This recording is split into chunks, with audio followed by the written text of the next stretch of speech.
I think I was just too dark yesterday. That's why I wanted to wear like something bright. Hello everybody and welcome to the second episode of the podcast. Number 2. Or technically, yeah. This is the first podcast. The other one was like an introductory thing. But I'll say it's the first or second. Episode 2. Episode 2. Alright, so just so you guys know, you guys can check out if you missed any of the video. You can always listen to it on Spotify, because I set up a Spotify. There's the YouTube channel, will have the VODs, and then we'll be posting clips. There is a couple clips from the episode yesterday, but if you go on Spotify, there's a bonus episode. Spotify, YouTube, TikTok. And we'll have an Instagram soon. Instagram. So on Spotify, there is a Rob Zombie Firefly Funhouse. Not Firefly Funhouse. Firefly Trilogy that's on there. So you can check out that. That is a bonus episode that we did a while back when we were trying to start a podcast. We had a podcast a couple years ago. We had to rebrand because we lost the name to it, so we rebranded. Heck yeah. Welcome in, Dean. Hello, Dean. Welcome in. This is a horror podcast where we're going to be talking about horror movies, conventions, action figures. Yesterday we went over horror memories. After how we got into horror, to questions from the chat, to our favorite horror movie / franchise. So one thing else I'll add in when we do the second episode. Is there anything from the previous episode you would like to add that maybe I didn't even think about it, so no. That we forgot? One thing I want to add based on yesterday and horror memories is a video store in my hometown had a thing where if you could answer the trivia that they had, you got a free rental. And I never missed one of the questions because all I had to do was go and ask my mom. And normally we Cheater. we would always get it, but also I watched way too much TV when I was a kid, so I always got free rentals. And for some reason, that video store never asked for ID, so you could rent any horror film, even if you were little. That's crazy. The animals are being weird today, guys. Welcome in, Alan. Okay, so what we're going to start with... So, are we going to go 1 for 1, 1 for 1, 1 for 1? No. That would be fun. I think we're going to... Or list your 4, list my 4, and then go 1 for 1 talking about it? We can each pick one, and then we'll go from there. Like, go 1. And then I pick 1, and then you pick 1. Yes. But so, we're doing... what's it called? Mount Rushmore. Mount Rushmore of what? So he has 4 horror villains / I'll say horror villains. And I have 4 horror villains. Yes. One of mine is going to be a little controversial, and you'll probably say it's not really a horror villain. It's all subjective, but I'm going to start at the bottom because I have mine listed in order of what I think where their place should be. So. Oh, dang. Okay. But you don't have to. Okay. Well. I'm just doing it. That's the way I want to do it because I want like the last one to be like. Then I'll save my last one as the controversial one. Okay, so the first horror villain that I am putting on my Mount Rushmore is Leatherface. The reason for that is not only am I huge into the series, but in my opinion, without Texas Chainsaw Massacre, without Leatherface, you would not have half of the horror films that exist anymore. There would be... Leatherface was the first one that took stuff from Ed Gein. True. And made it into...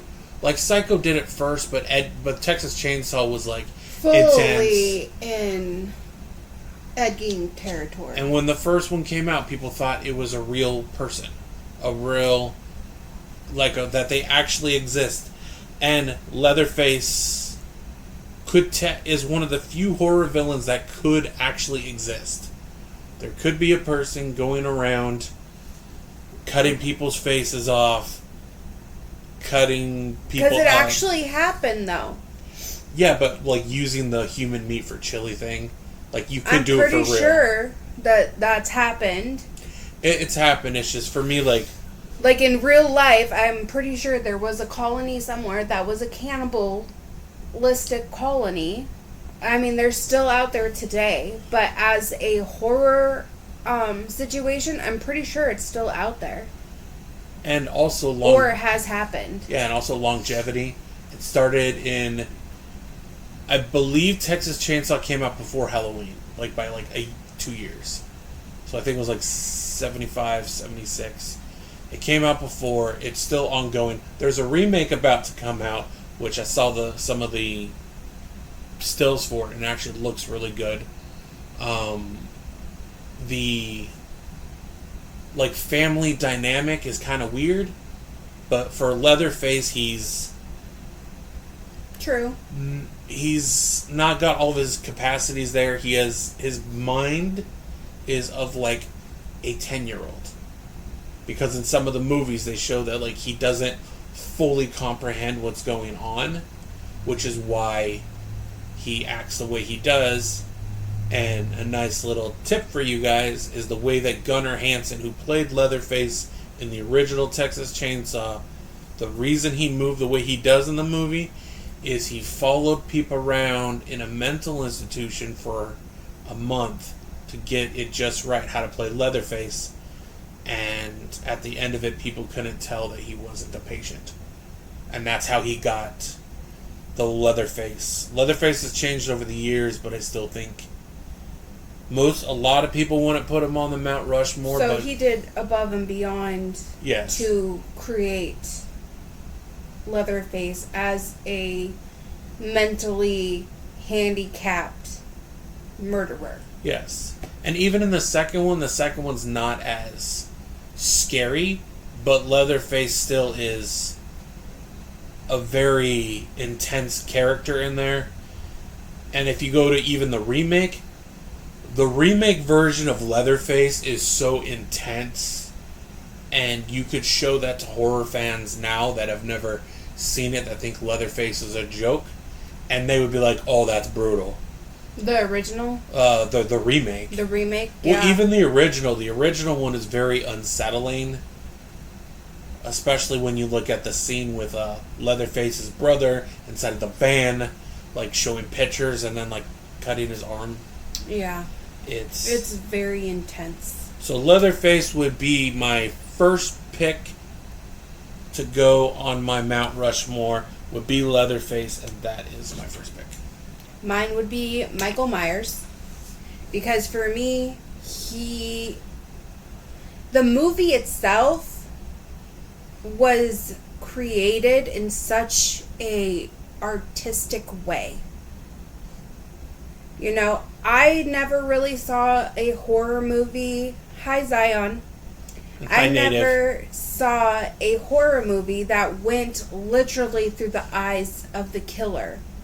That's the very first scene, is you think it's going to be an adult when you're first watching it, right? You think there's this creepy dude standing outside of the house the whole time.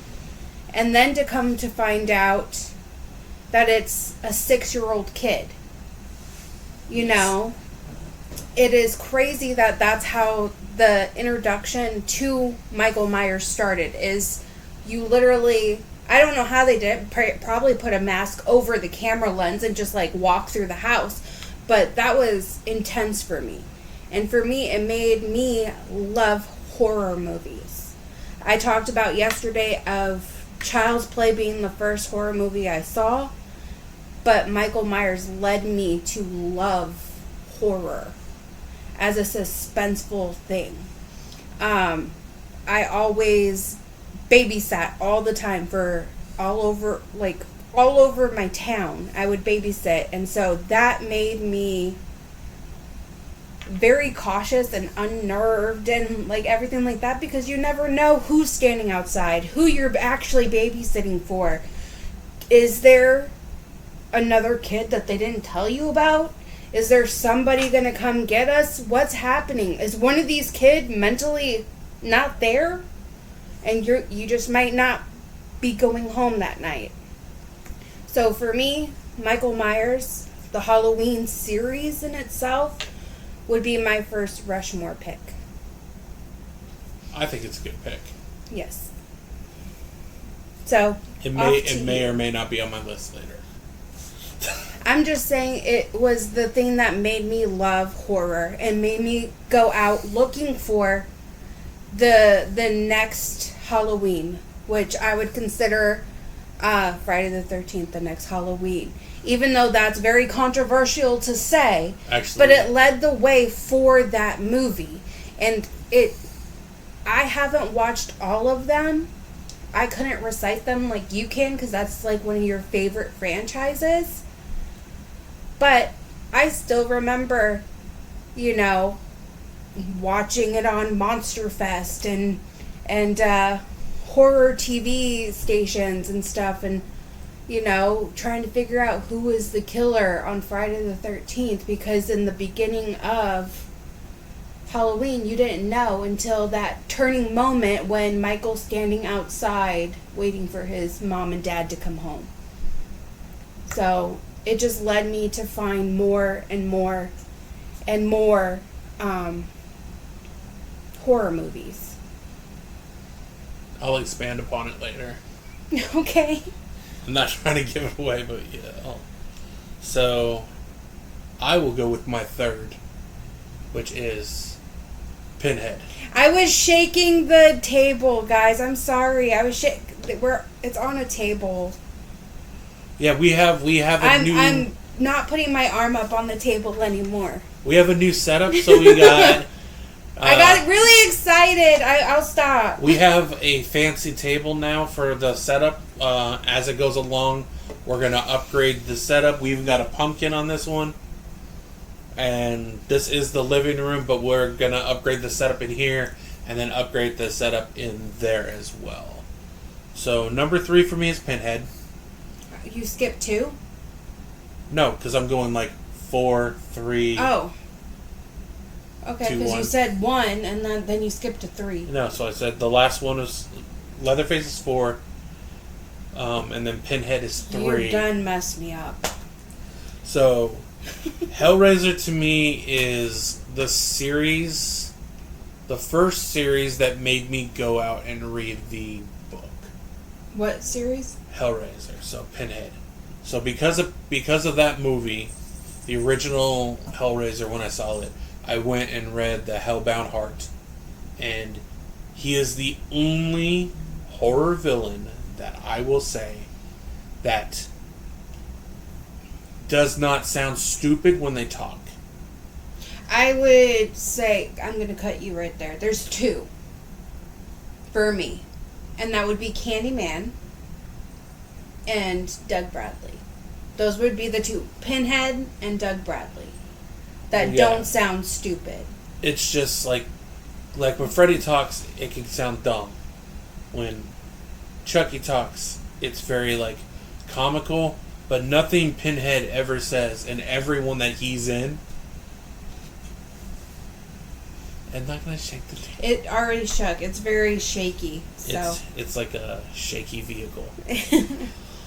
So, Pinhead's such a cool character because he doesn't actually attack anybody. You have to summon him for him to appear.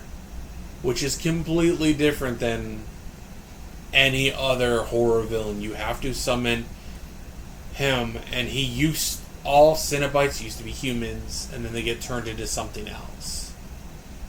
But he is such a unique, diverse character, and his character design is so unique that people that have never seen the movie know who Pinhead is. They remember the guy with the nails on his head, nails or pins, based on the VHS artwork. So much so, I also have the box tattooed. Probably can't even see it, but it's on my arm. Yeah, we could take a picture. I'll put it on. The video. I have boxes over here. I have artwork. Yes. To me, Pinhead is such a cool character that I would say even the movies that are really, really bad that have Doug Bradley as Pinhead, which there are like 2 or 3 of them that are really bad, they're still worth watching for him being in the movie. But like Hellraiser 1 and 2, and even 3 and 4 are really good characterizations of And you get Pinhead. to learn more about Pinhead throughout the movies and the box, and they expand on it. Not all of them talk about it in depth, but you get like a little nugget here and there. But he's another character that people have taken stuff from the Hellraiser franchise, and they've made movies nowadays that if Hellraiser never existed, they wouldn't be around. I agree. Alright, who's... Well, then I'm gonna, instead of reworking my stuff, I'm gonna talk about Pinhead now. Because Pinhead's on my list for a different reason. The Pinhead franchise made a way for a new type of horror. It was fun, like, there's always nudity in a lot of the horror anyway, but this time it symbolized a lot of the BDSM and how it's not something that you should want. It's not something that you would want to happen to you, but it also excites you all at the same time. It's your internal desires that they... It's like tapping into a different part of you, and it made it very sexualized, if that makes sense. And it was very taboo. It was the very first movie that I ever saw as a more sexualized horror film. Does that make sense, guys? Like, it was the first one that I was like, wow. They really went for it. And intellectual. Yes. I would call it a smart horror film. It's not about I'm not saying it's like smutty or anything, but it led the way for... stuff like D. Snyder's Strangeland and stuff or even later on. Along the lines of pleasure and pain. You know what I mean? That this franchise really struck a certain audience, woke them up to realize, hey, you can have torture and pleasure, pain and seduction, all at the same time. And that's why I chose it for my, I guess, third pick for the Mount Rushmore, is because it led you down a darker path. Something that maybe you didn't really think about before, that you might be a little more intrigued to see what else you can find. It opened up the door to other stuff. Yes. So, that's what I'm going to say, because I did have Pinhead, and that was the reason why, is because it was a different type of horror movie that I can't think of another horror movie on the same lines as that concept. It's very close to like the Italian horror films. And maybe that's why I can't think of one, because I don't really like the Italian horror films. Because they go too far into the gore aspect. But you've seen Suspiria, and it's very much like Suspiria is a smart horror film.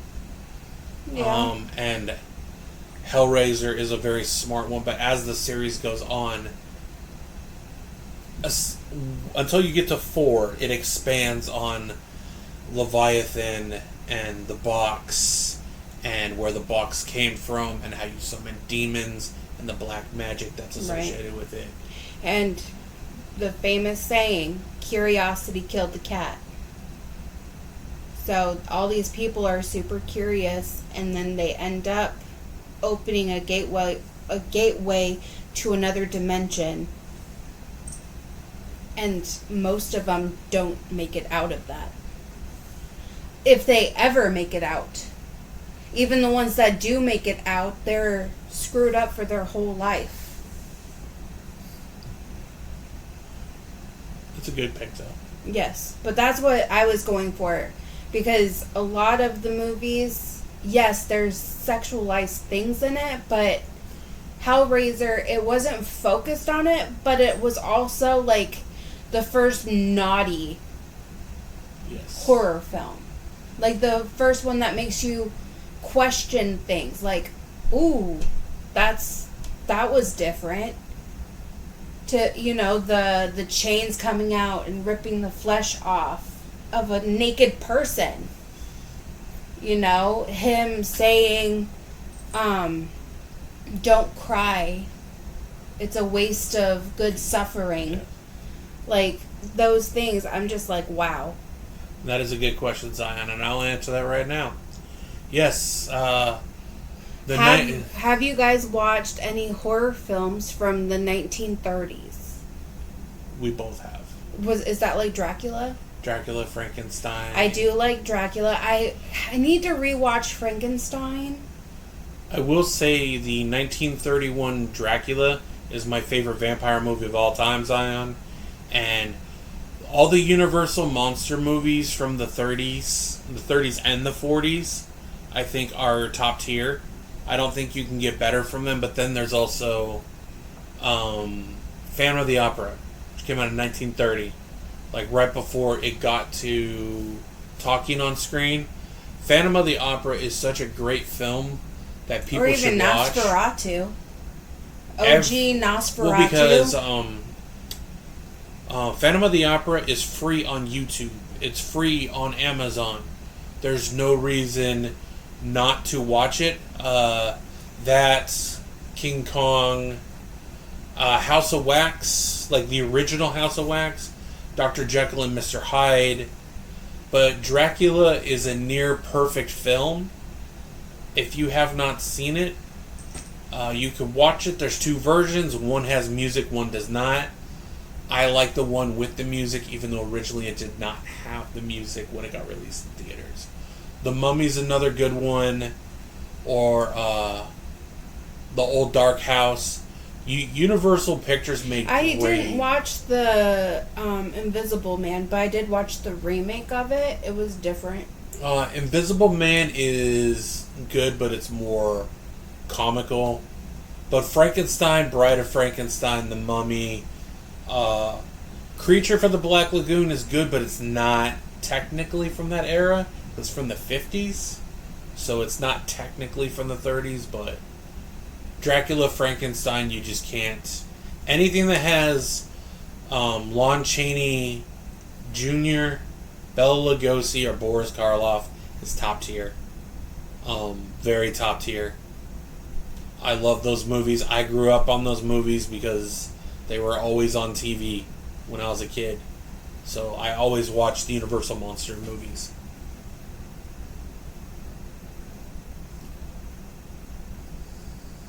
I did not watch a lot of Universal Monster movies. The only one that I could really go off of is Dracula. Because I had you watch it. Yeah, the Creatures of the Night. What sweet music they make. Like, I love that whole freaking movie. Don't mind the cat. She was attacking Crazy's arm, so I figured I'd just put her up here so she gets off of attacking his arm. But number 2 is one you're going to like. Number 2, Michael Myers, Halloween. Because I could never not, as much as he's not like my favorite horror icon, he has to be on the list. My introduction to horror films, especially the slashers, I think Michael was one of the first that I saw.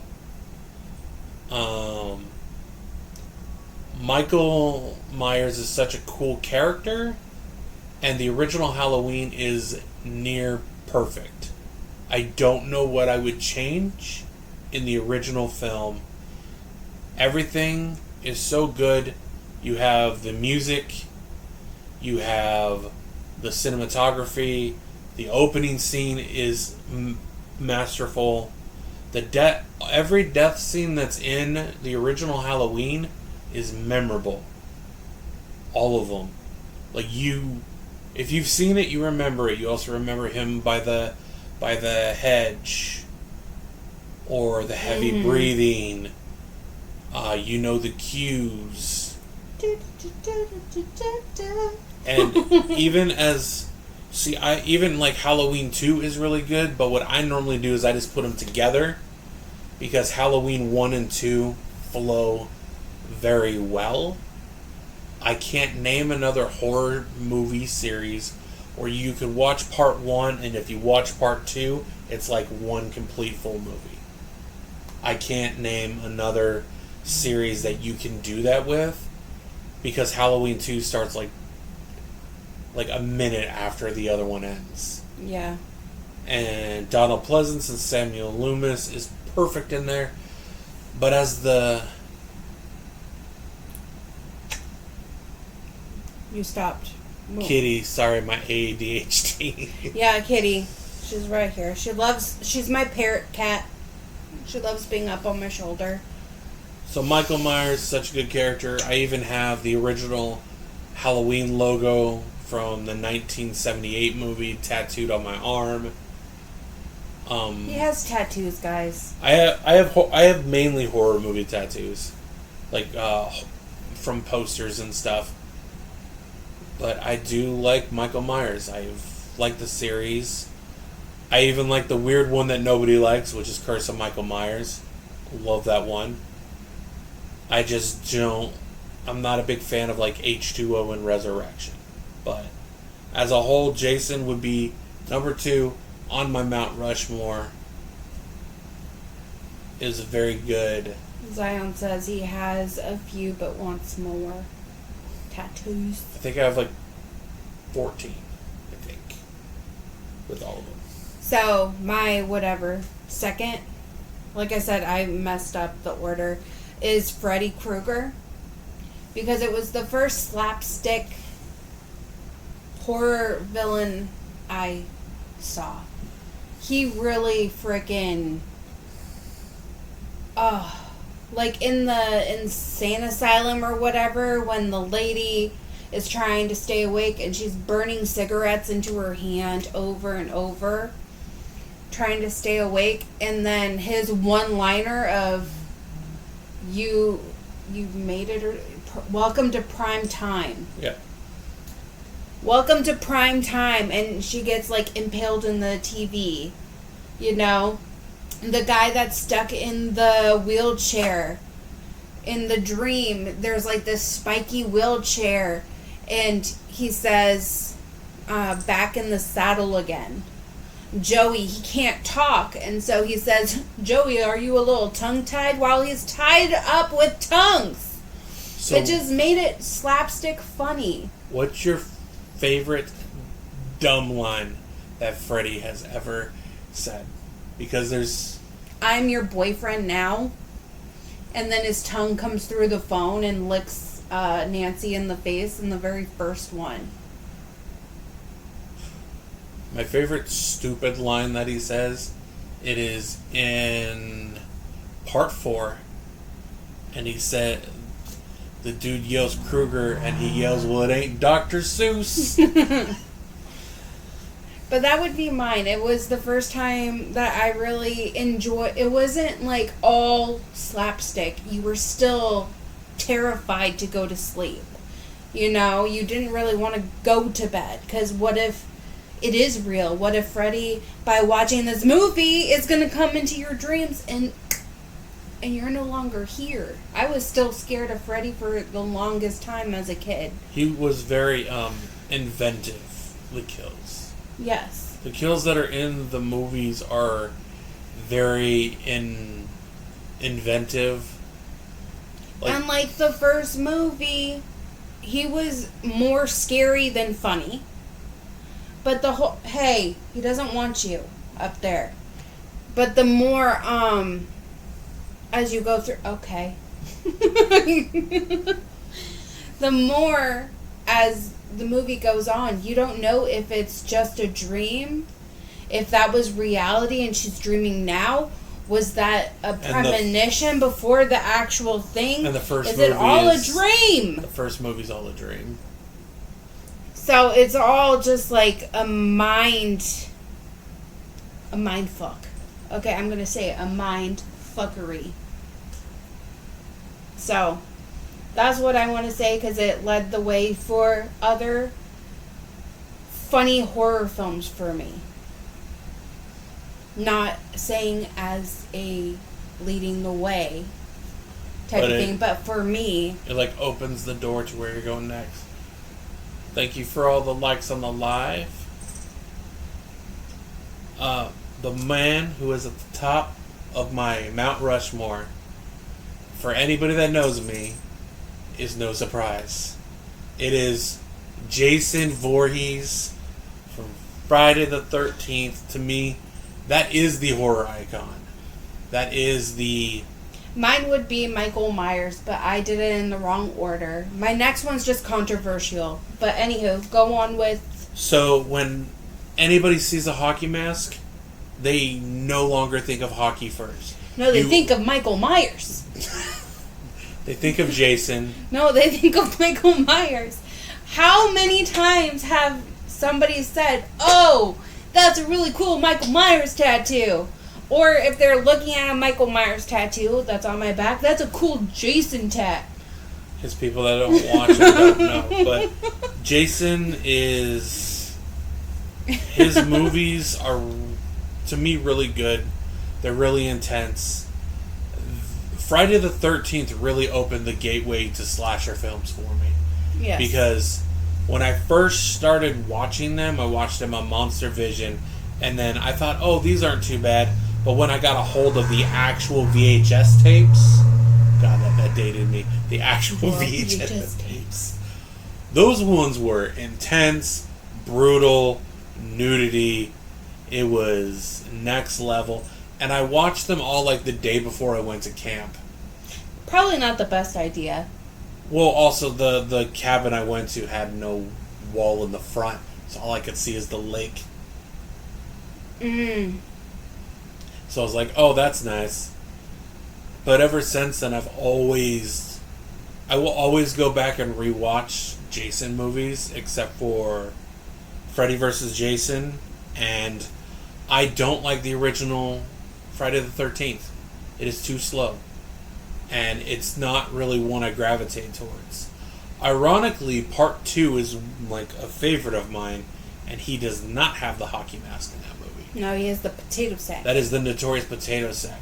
Also, Friday the 13th has one of the best remakes that you could ever make of a horror film, because they took the best elements of the series, the sleeping bag scene, the jump scare at the end of Part 2, everything, rolled it into that movie. And the potato sack in that one looks like scary as all hell. And Jason's intense in that one.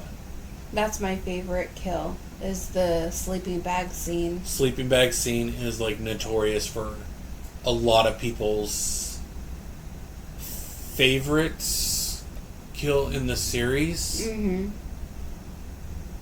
But I don't know if I could like tie down like one favorite kill, because there's so many. I just think that's ones. my favorite one. Also, you can't get more iconic than, like, in Jason Takes Manhattan, of him walking in Times Square in the Jason outfit. That they filmed in Times Square in New York, and he was... Right. Jason's such a good character, and I'm so happy for anybody that does not know. The rights lawsuit is done. Yay! And it only took 15 years. So there is a Jason movie in development. He is coming to Dead by Daylight next month. And it is now called the Jason Universe. And if you have not seen Sweet Revenge, which is a free YouTube movie, that is the reintroduction of Jason Voorhees. Sean Cunningham got the rights back. The lawsuit is over. You can, if you want, watch the Crystal Lake show. I will not be watching the Crystal Lake show. But that's... Jason's at the top of my list. We got signed Jason masks. We got 40th anniversary Jason posters here. Got the Scream Factory box set. I think I got the box set like 5 times over. Every time there's a new set, I get it again. Oh, Zion, you love Silent Hill. I love Silent Hill too. Silent Hill's a good one. I haven't seen the newest one that just came out in January, but I like Silent Hill. I even like Revelation, even though it's not as good as the first one. But I still like it. I like Silent Hill. It's a good horror film. And if you didn't know it was based off a video game, you wouldn't be able to tell. Right. It's just a good horror movie that doesn't rely on fan service. So... I just heard the dog whine. But yeah, Zion, that is a good pick. And if anybody else has picks in here that you guys want to just let know of what you like for horror stuff, you can type it down in the chat. Type it in, and now we get to learn all about the controversial pick. Yeah, it's super controversial because it's not really an icon or a person. So I'm going to go with Death from the Final Destinations. I love that franchise. I know that later movies started to compete with how can we get them, with the kills. Like, they tried to keep... They treated us Saw? Yeah, they were just trying to compete with Saw, with Hostel, with all these torture movies, and I think they got away from the story, if that makes sense. But I think Death is such a great freaking scary thing, and how they made it scary in those movies still haunts me today. The very first movie is my all-time favorite. All-time favorite. I could watch that over and over and over and over. You got something fuzzy growing on my shoulder. Zion would like to know your thoughts and opinion on the Conjuring series. My thoughts and opinions on the Conjuring series. What's your thoughts? I like elements of the Conjuring movies, but because I like a lot of the supernatural in stuff. the Conjuring universe, I'd rather watch The Nun than watch the Conjuring ones. But the Conjuring for supernatural, like the ghost type movies, is actually above a lot of the other ones. Yeah, I really like the first one. I have followed Ed and Lorraine Warren for so long. So I really like that they went in and made movies about their investigations. I know that they probably went up and above and beyond to capture audiences for the wow factor, and it wasn't that way in real life, but it's almost like you got to walk in their shoes and have a glimpse of what they went through. Of course, it was theaterized.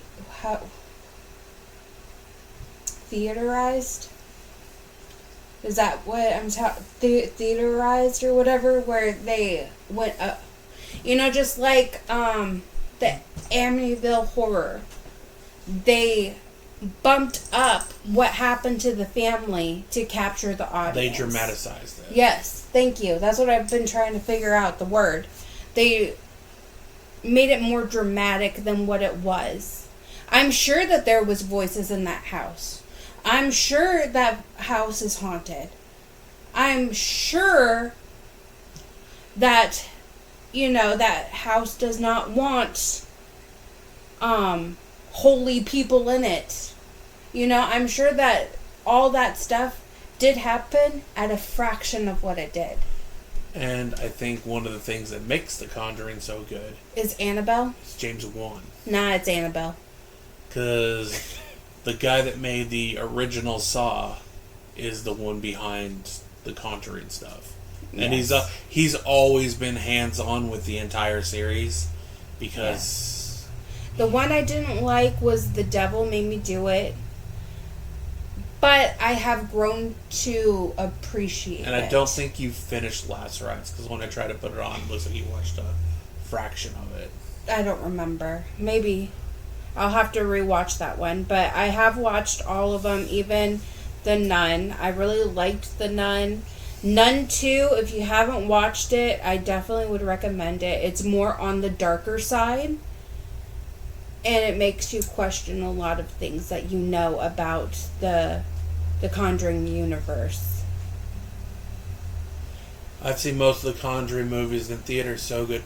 Yeah, Captain, I normally don't like supernatural stuff, but a lot of the Conjuring, the only ones that I think are not good is the Annabelle movies.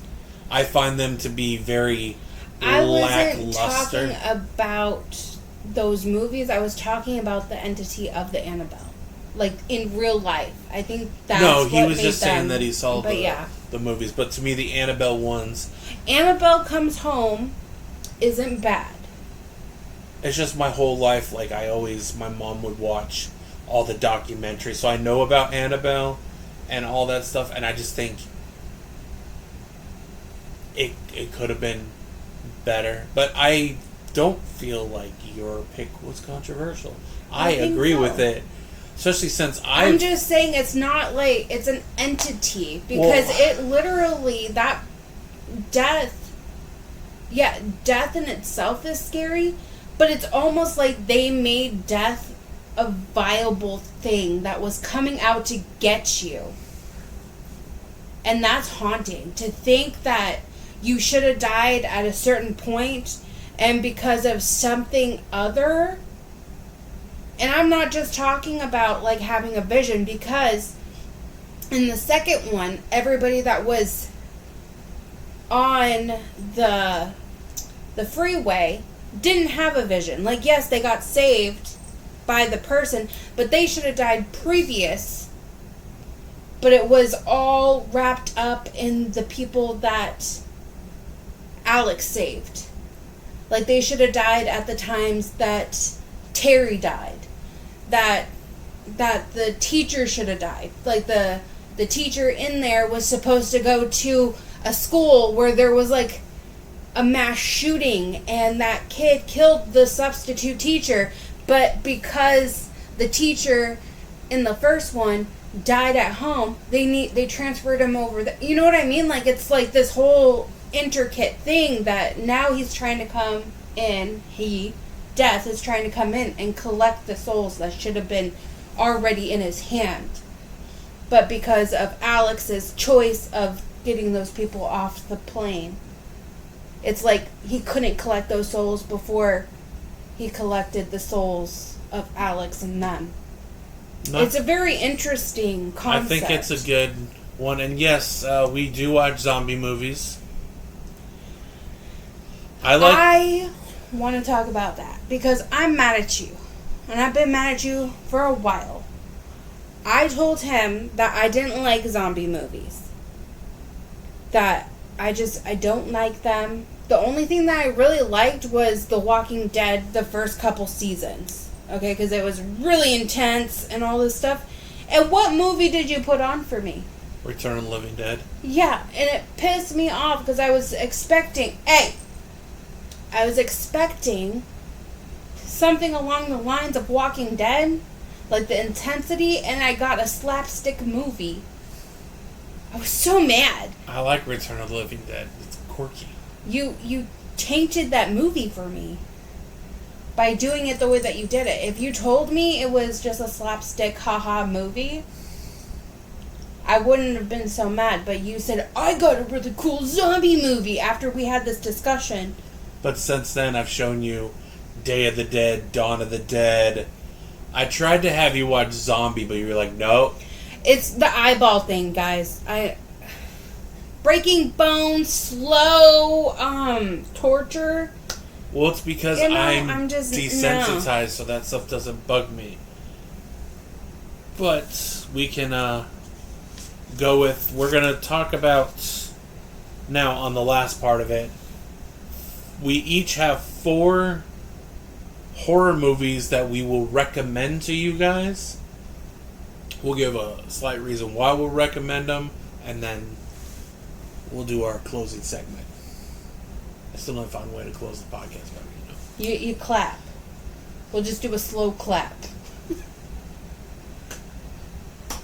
And then we'll slowly get faster at the clap, and then we just turn off the... So... this, I'll go... You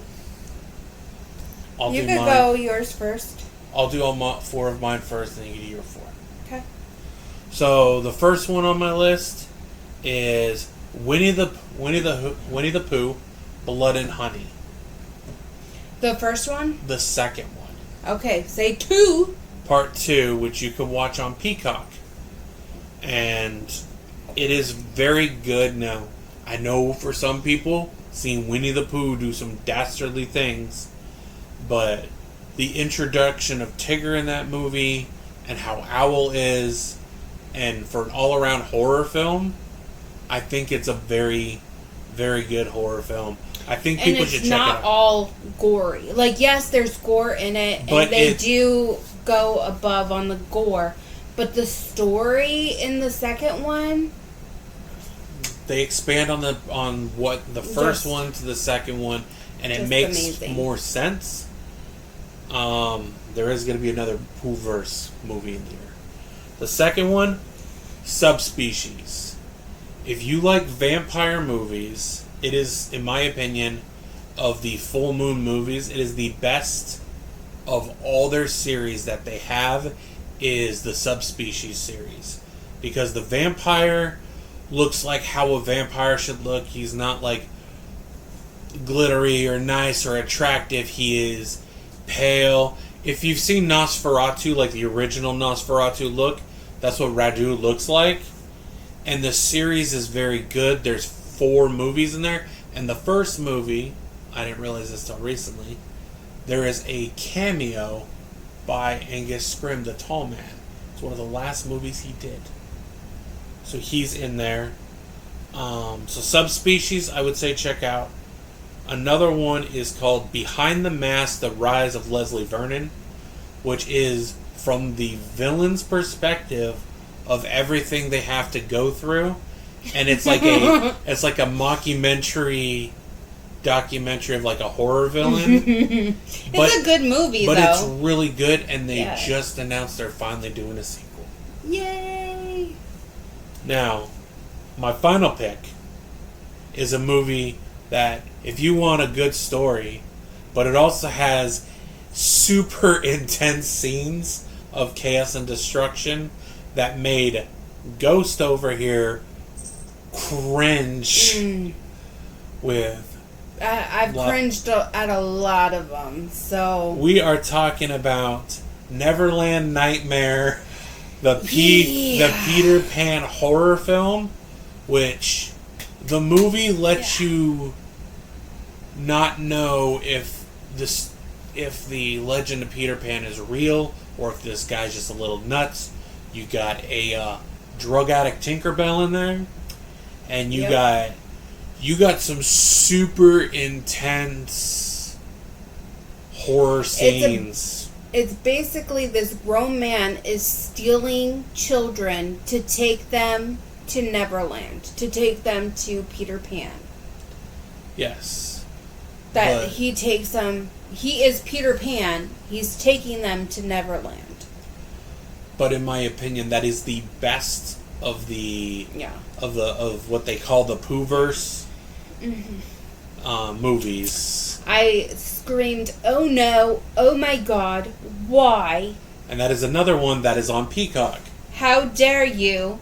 What is happening? What?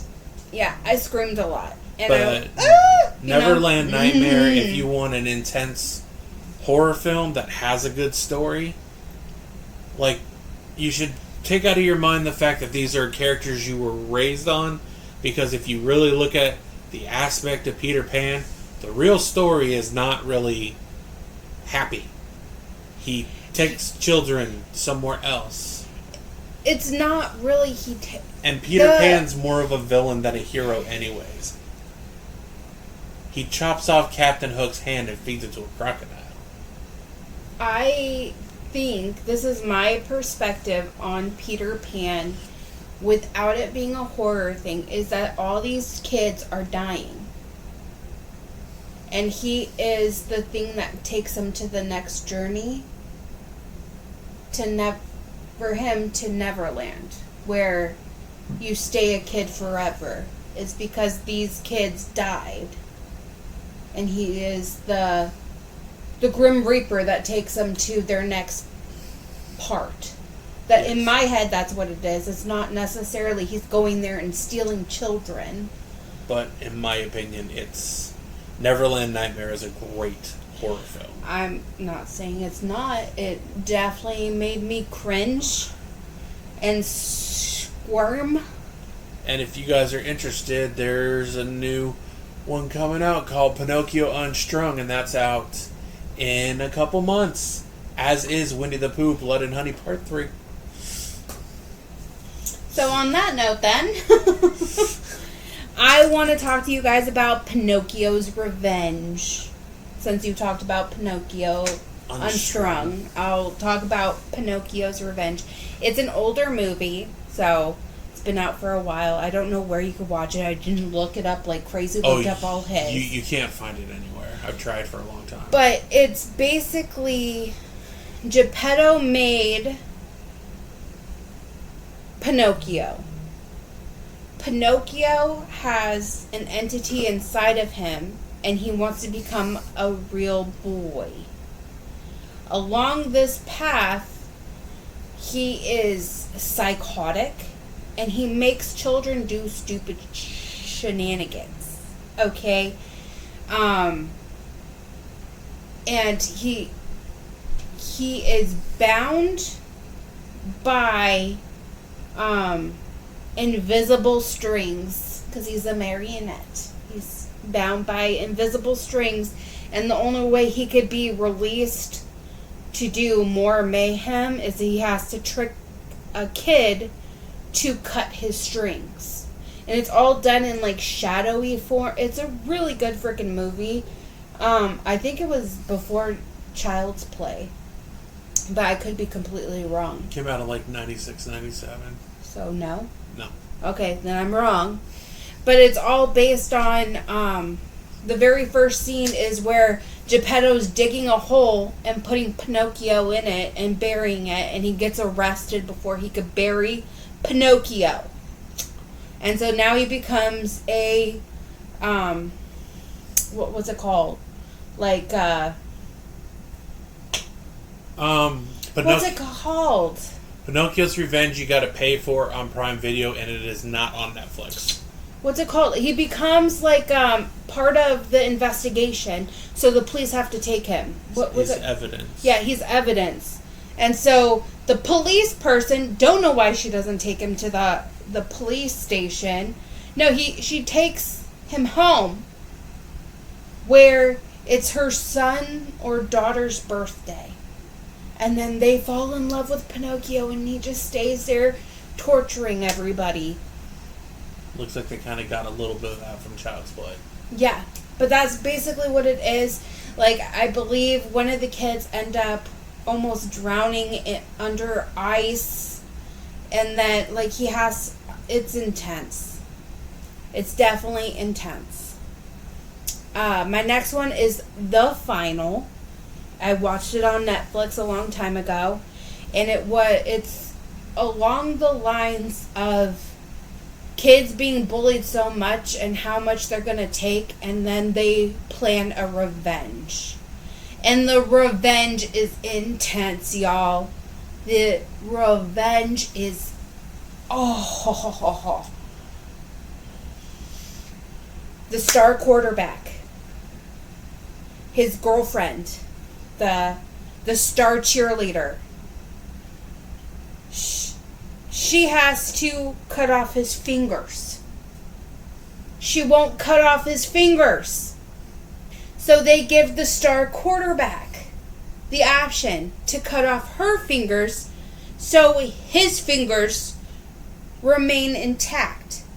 Mother trucker fucking cuts off her fingers, man. Whew. And you can actually watch that on Tubi. It is super intense. It's where it's all done in a very claustrophobic way. They have like a huge Halloween party, and then these I'll say 5 to 6 outcasts, the ones that got bullied day in and day out, they end up giving them medicine to knock them all out. So then they like chain them all up, and it's literally intense from that to the very end. I won't give you a whole bunch of stuff, but I just wanted to give you like a little synopsis of the torture. It is just thinking about it and remembering it and like just everything. Oh, Exorcist the Believer is going to be my third, and I know a lot of people didn't like it, but for me it was like they brought The Exorcist back to being scary. Like, there was a lot of like slapstick stupid Exorcist movies that they kept going around the Reagan situation. So basically, I'll give you a little synopsis of it. If it's not for you, that's okay. It's not for everybody, but it's where these two girls, they've been dabbling in like what's it called, Ouija and like that kind of stuff, the occult a little bit. These two like elementary middle school girls, and the whole movie, like I'll say 25-30 minutes of it is them being gone. They just like disappeared for 3 days. Just disappeared. They went into the woods and they never came back out for 3 days. And when they did, they had burns on their feet as if they were walking in hell for 3 days. Kind of like the whole Jesus Christ thing, how he died for 3 days and came back. And then it's this constant, they think that these girls are just sick in the head now and going through the whole process of that, and then it just gets more and more intense as it's going on. I really enjoyed it. A lot of people did not. So if you haven't tried it, I would definitely suggest to go in with an open mind. Don't think so much about the Reagan Exorcist, if that makes sense. And I don't like the Exorcist series, so we'll just... Exorcist, to me, most overrated horror film of all time. And then my last one, I had one, but I actually want to talk about a different one. And that is Sleepaway Camp. Movie's fantastic. If you guys haven't seen it, it's not as mainstream. It is more of a... It was in the 80s, right? 70s, 80s, somewhere. It was about 80, 81, yeah. Yeah, somewhere around there. And this whole movie, it's almost like a whodunit for most of the movie. You don't know who is killing people. Kind of like the very first Friday the 13th. Kind of like that aspect where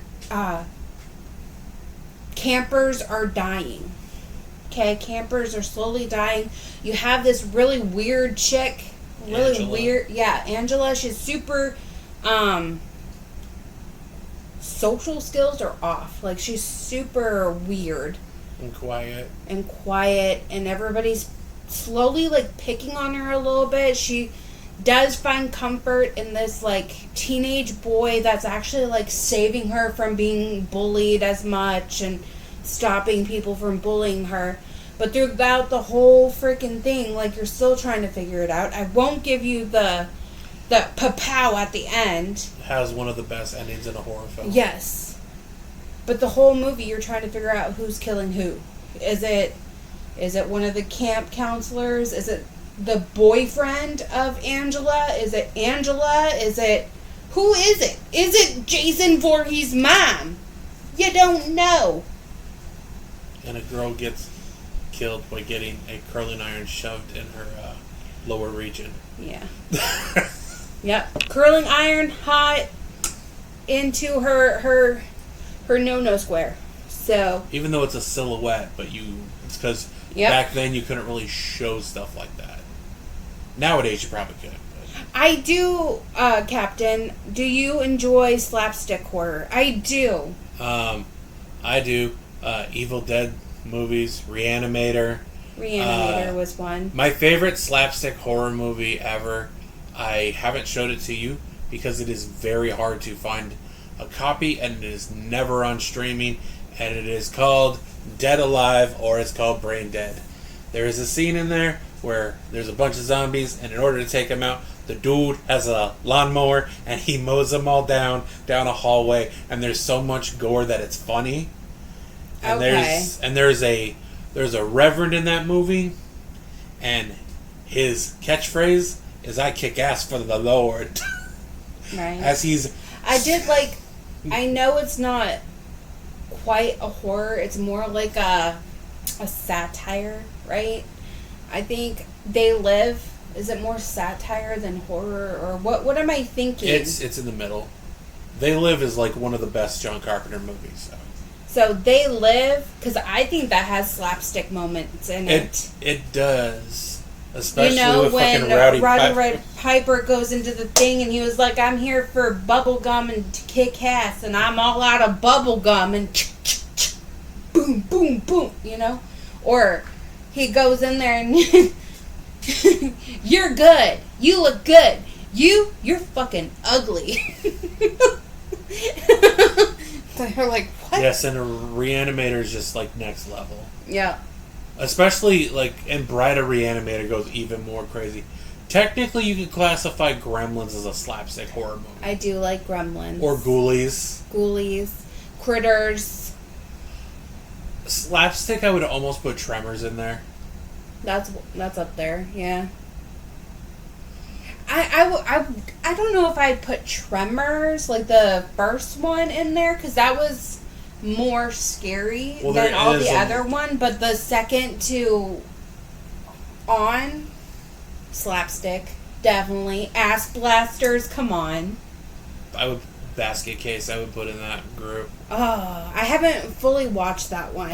Thanksgiving is like, I don't know if I would tell people to watch that. You're gonna get stuffed. I'm probably one of the few people I know that have actually sat through the whole thing.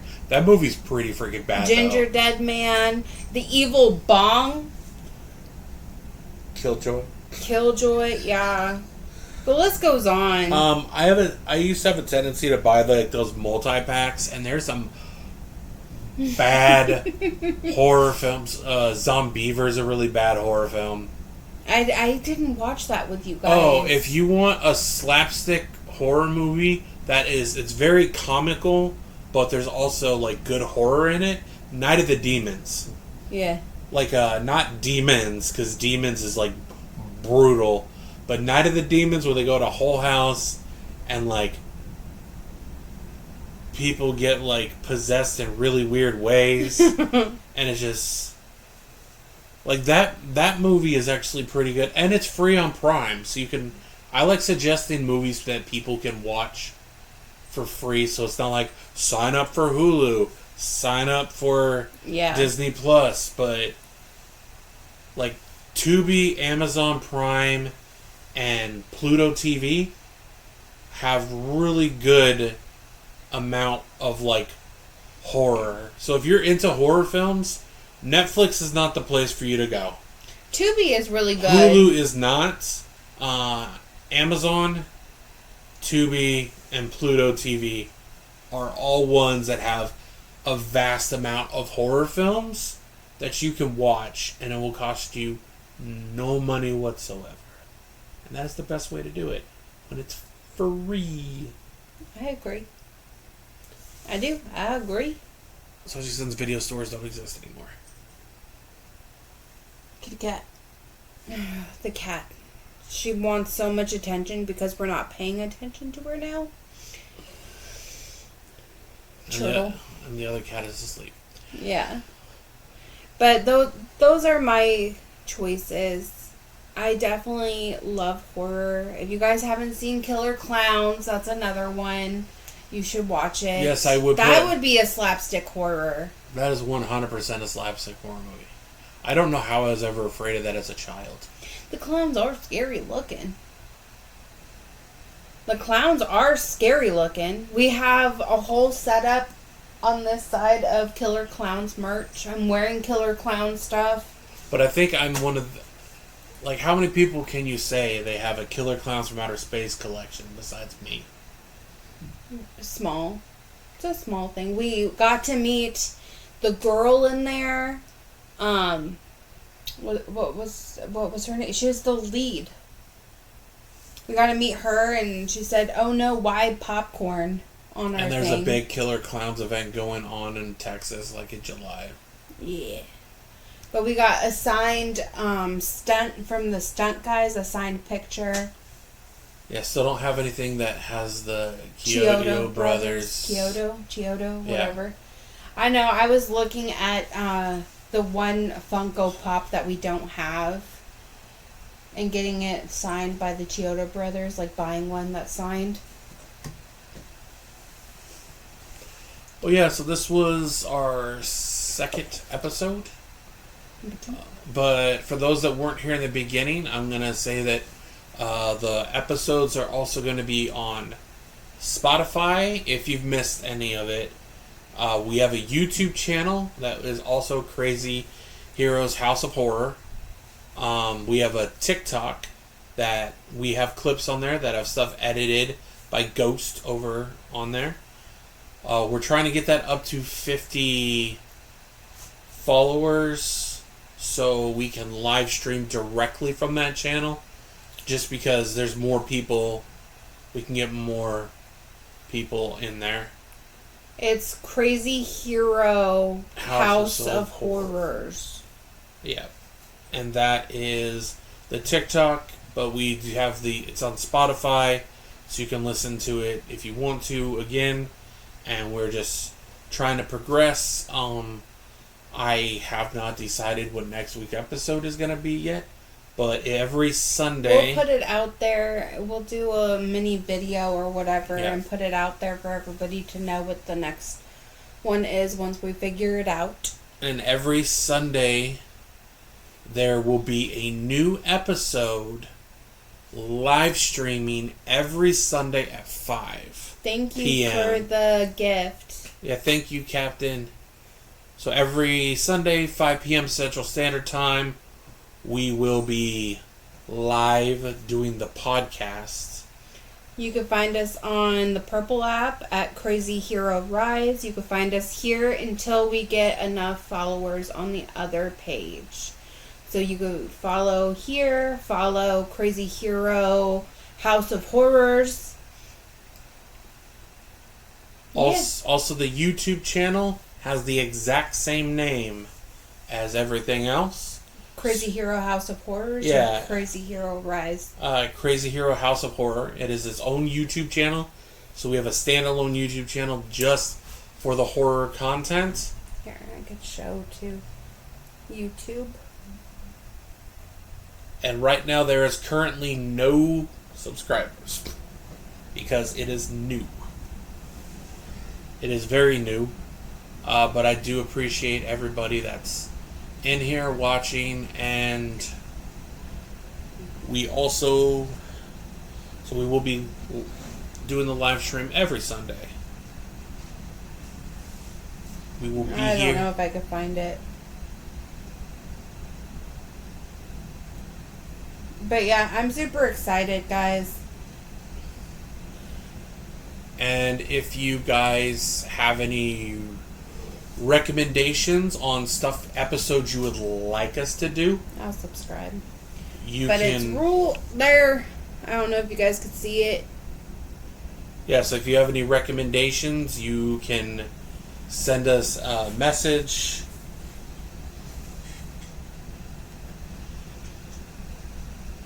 And you can let us know stuff that you want us to talk about on there.